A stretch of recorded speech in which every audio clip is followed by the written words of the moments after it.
Good morning, this is Pastor Gabriel Varga, pastor of the Daytona Rescue Mission in the Ridgewood Avenue Baptist Church. It's July the 25th, and we're doing our daily Bible reading to get through the Bible in a year. I hope you do it and you join us in this endeavor. 80 hours to read the Bible through. That is only 14 minutes a day for the average reader. The reading for today is Psalms 44, 45, and 46 in the Old Testament, and the New Testament reading is in the book of Acts, chapter 25. So we're going to look at the 46th Psalm today, and it'll be a blessing, I think, and I encourage you to read all of these to get through the Bible in a year. But let's comment on this now. It says, God is our refuge and strength, a very present help in trouble. Trouble comes, if you're in trouble right now, which many of us are, probably got 2, 3, 4 different troubles right now, or you're just got out of a trouble, you might get into 2 more. If you're trouble free right now, you probably have trouble tomorrow. So there is trouble, and I'm glad another portion of Scripture tells us that the Lord will deliver us from all of our trouble. Oh, isn't that a wonderful thing? And here it says that God is our refuge and strength, a very present help in trouble. So something that is He's right there with you. We have His presence, we have His countenance, we know He's here. We have strength in Him, and He's a refuge for us.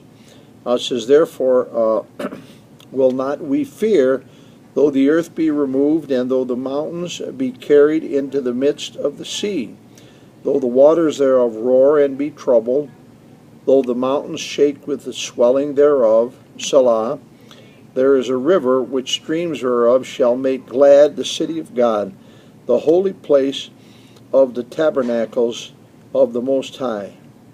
God is in the midst of her, she shall not be moved. God shall help her, and that right early. The heathen raged, and the kingdoms were moved. He uttered his voice, and the earth melted. The Lord of hosts is with us, and the God of Jacob is our refuge, Selah. Come, behold the works of the Lord, what desolations he hath made in the earth. He makes wars to cease unto the end of the earth. He breaketh the bow, and cutteth the spears in sunder. He burneth the chariots in the fire. Be still and know that I am God. I will be exalted among the heathen. I will be exalted in the earth. Oh, what a wonderful thing it is that we have this refuge, that we have this strength.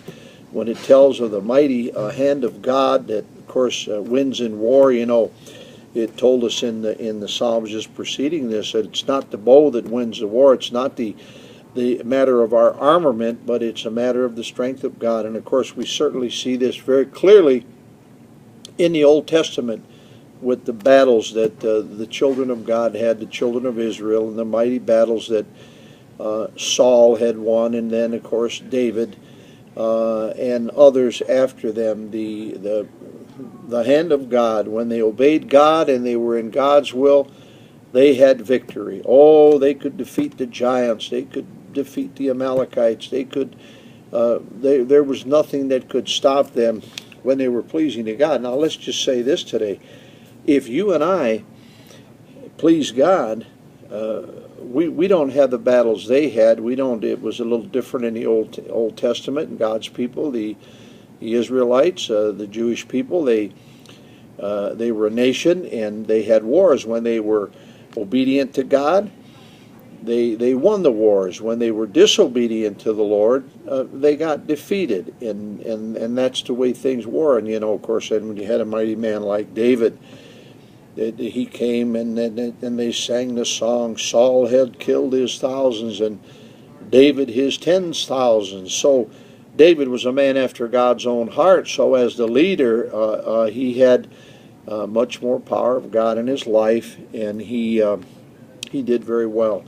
But there was a time, isn't it sad, in David's life when he was supposed to be out there battling. It said when the kings went to war, what did David do? He hung around back home. Now that wasn't a very good thing that he stayed home. and he got in trouble. He looked where he shouldn't have looked, and he saw the beautiful Bathsheba, and he lusted for her, and brought her unto himself, and committed adultery with her, and conceived a child, and then tried to, and he murdered Uriah, Bathsheba's husband, and he did terrible things because he wasn't doing what he's supposed to. He had great victories, and yet then when the kings went to war, he didn't, and he stayed back and got in trouble. You and I can get in trouble. The Lord can be a strength for us, and he can be a redeemer for us, and he can take us out of these difficulties and these problems. And so it's very clear here of what God can do in regards to these things. And like it said in verse 9, he maketh wars to cease in the ends of the earth. He breaketh the bow and cutteth the spear in sunder. He burneth the chariot in fire. Be still and know that I am God.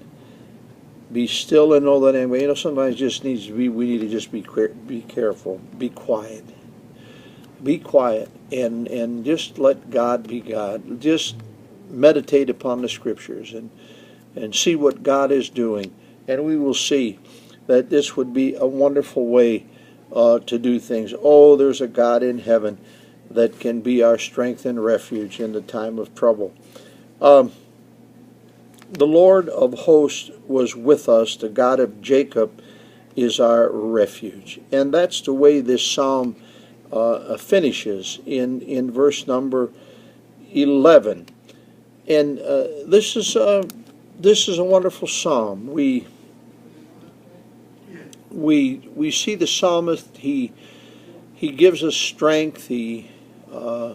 The Psalms, all of the Psalms, as we're reading through them through the Bible in the year, it gives us hope, and it tells us of God, and it tells us what God hath done, and what He will do.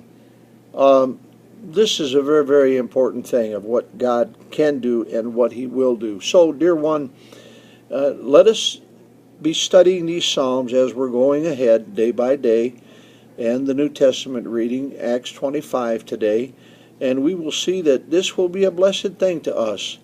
And so, dear one, I hope that you are continuing to read, and I hope especially today this little message of God will be our refuge and our strength, and He will win the battles, and He delivers us out of all of our troubles, and you can have that even today.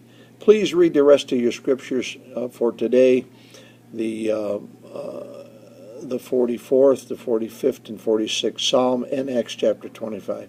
God bless you. I hope you're finishing reading through the Bible in a year. We'll see you tomorrow.